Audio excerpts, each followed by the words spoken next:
శుక్లాంబరధరం విష్ణుం శశివర్ణం చతుర్భుజం ప్రసన్నవదనం ధ్యాయేత్ సర్వవిఘ్నోపశాంతయే. అగజాననపద్మార్కం గజాననమఘర్నిశం అనేకదం తం భక్తానాం ఏకదంతముపాస్మహే. వాగీషాద్యాస్సు మనసః సర్వార్థానాం ఉపక్రమే యం నత్వా కృతకృత్యాస్యస్తం నమామి గజాననం. శరదిందు వికాసి మందఘాసాం స్ఫురదిందీవర లోచనాభిరామం అరవింద సమాన సుందరాస్యాం అరవిందాసన సుందరిం ఉపాసే. శారదా శారదంభోజవదనా వదనంభుజే సర్వదా సర్వదాస్మాకం సన్నిధిః సన్నిధిం క్రియాత్. శ్రీరామచంద్రః సమస్తకల్యాణగుణాభిరామः సీతాముఖంభోరుహచించరీకः నిరంతరం మంగళమతనోతు. వాగర్ధావివ సంపృక్తౌ వాగర్ధప్రతిపత్తయే జగతః పితరౌ వందే పార్వతీ పరమేశ్వరౌ.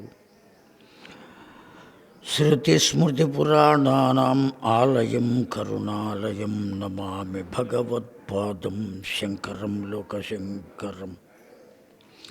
సదాశివసమారంభాం వ్యాసశంకరమధ్యమం అస్మదాచార్యపర్యంతం వందే గురుపరంపరాం. గురుర్బ్రహ్మా గురుర్విష్ణుః గురుర్దేవో మహేశ్వరః గురు సాక్షాత్ పరం బ్రహ్మ తస్మై శ్రీ గురవే నమః. ఓం నమో బ్రహ్మాదిభ్యో వంశ ఋషిభ్యో నమో గురుభ్యః. హరి ఓం తత్సత్.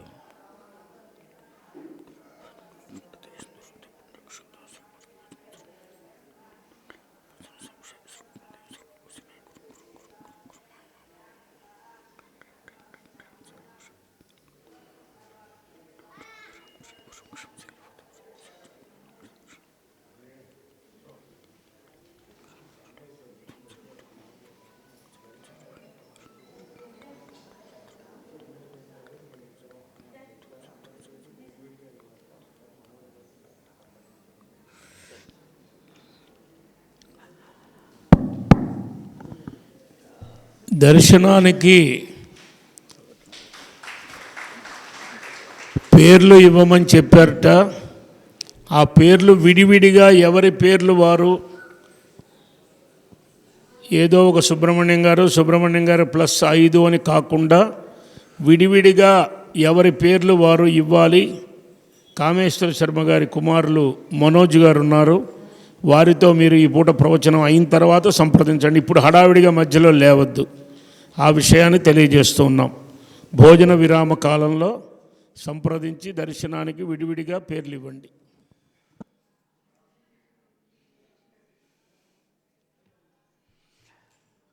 నేను చెప్తాను, నాతో పాటు మీరు కూడా చెప్పండి.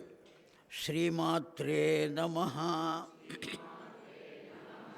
శ్రీమాత్రే నమః. శ్రీమాత్రే నమః. శివాయ గురవే నమః. శివాయ గురవే నమః. శివాయ గురవే నమః. సర్వచైతన్యరూపాం తాం ఆద్యాం విద్యాంచ ధీమహి బుద్ధిం యా నః ప్రచోదయాత్.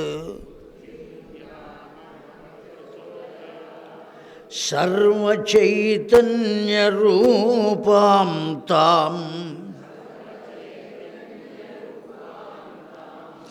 ఆద్యాం విద్యాంచ ధీమహి బుద్ధిం యానః ప్రచోదయాత్.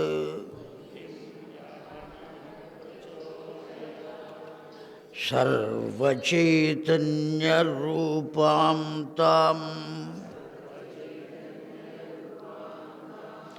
ఆద్యాం విద్యాం చ ధీమహి. బుద్ధిం యానః ప్రచోదయాత్. జయ దుర్గే జయ దుర్గే జయ జయ దుర్గే జయ దుర్గే.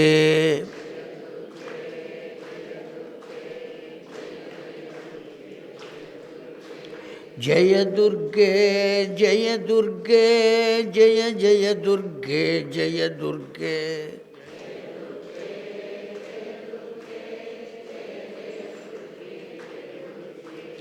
జయ జయ దుర్గే జయ దుర్గే. జయ జయ దుర్గే జయ దుర్గే. జయ జయ దుర్గే జయ దుర్గే. జయ బోలో దుర్గా మాతకు. హర నమః పార్వతీపతయే. హర హర మహాదేవ హర. దివ్యాత్మస్వరూపులారా, తల్లులారా, తండ్రులారా, ఈ దివ్యమైన క్షేత్రంలో వేంచేసి ఉన్నటువంటి భ్రమరాంబ సమేత మల్లికార్జున స్వామి వారి యొక్క దివ్య చరణారవిందములకు, ఇంకా ఈ దివ్యమైన క్షేత్రంలో వేంచేసి ఉన్నటువంటి సకల దేవతాగణము యొక్క చరణారవిందములకు శతకోటి వందన సుమసమర్పణం చేస్తూ శ్రీమద్దేవి భాగవత గాథ శ్రవణం చేయడానికి ఆసీనులై ఉన్నటువంటి సరస్వతీ స్వరూపమైనటువంటి సభకు శిరస్సు వంచి నమస్కరిస్తూ, ఈనాటి నుండి 11వ తారీఖు వరకు నవాహ దీక్షగా శ్రీమద్దేవి భాగవత జ్ఞాన యజ్ఞం. ఇక్కడ చెప్పేవారెవ్వరూ లేరు. మనమందరం కూడా మననం చేసుకోవటం. ఎవరో ఒకరు వస్తున్నారు, శాస్త్ర పండితులు చెబుతున్నారు. ఇందాక ఆంజనేయ శాస్త్రి గారు చెప్పారు, ఇటువైపు మొత్తం శాస్త్ర పండితులయ్యా, ఇటువైపు మొత్తం వేద పండితులు, మధ్యలో ఉన్నది ఎవరయ్యా అంటే అపండితులు అని. కనుక ఇటుపక్కన సింహాలు ఏనుగులు ఉన్నాయి, మధ్యలో మూషికం ఉన్నది. అయినప్పటికీ గణపతి అధిష్టానం అయినటువంటిది కనుక భయం లేకుండా కూర్చున్నది ఆ మూషికం కూడా. కనుక ఎంతోమంది పెద్దల చేత శ్రవణం చేసినటువంటి పెద్దలంతా ఇక్కడ ఉన్నారు. పూర్వ పరిచయం ఉన్నవారు కూడా కొద్దిమంది ఉన్నారు, మహానుభావులు. ఈ పసివాడు అమ్మవారి యొక్క ఆవిష్కరణ, అమ్మవారి యొక్క తత్వం తెలియచేయడానికి ఉద్యుక్తుడవుతున్నాడు.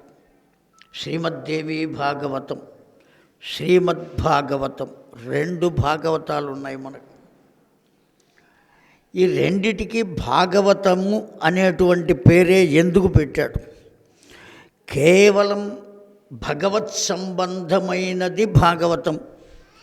భగవంతుని చేతనే చెప్పబడింది భగవద్గీత అని మనం అనుకుంటున్నాం.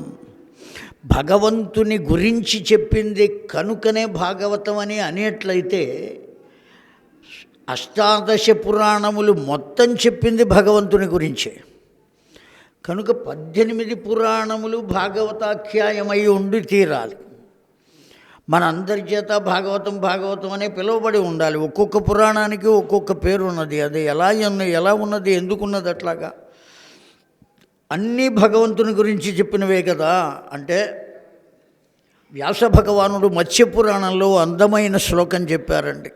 దేన్ని భాగవతం అనాలి అనేటువంటి దానికి నిర్ధారణ చేసి ఒక శ్లోకాన్ని చెప్పారు వ్యాస భగవానుడే. ఎక్కడ దేన్ని కూడా వదిలిపెట్టకుండా సకల మానవ జాతికి ఉపకారం చేసిన వారెవరైనా ఉన్నారా ఆ కాలంలో అని అంటే కృత, త్రేత, ద్వాపర, కలియుగాలకు, ఈ మహాయుగంలో ఉన్న 4 యుగాలకు కూడా భగవంతుని తరువాత గొప్ప ఉపకారం చేసిన వారు ఎవరయ్యా అంటే కేవలం వ్యాస భగవానుడు. అంతకు మించి చెప్పడానికి వీర్లేదు. అయ్యా ముగ్గురు మహానుభావులు లేచిన వెంటనే మన చేత స్మరింపదగిన వారు ఉన్నారు. ముగ్గురు మహానుభావులు.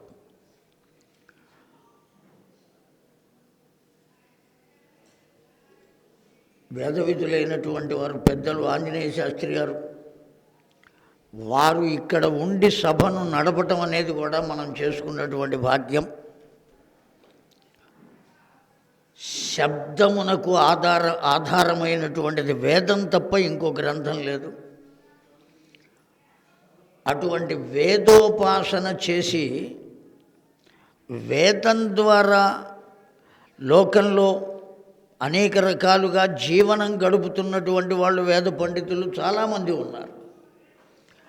అలా కాకుండా అత్యవసరమైనటువంటి సమయంలో, అన్నం దొరకని సమయంలో, కరోనాలో తన ఇంటి వద్దనే వంటశాల ఏర్పాటు చేసి ఎన్ని వేల మంది వస్తే అన్ని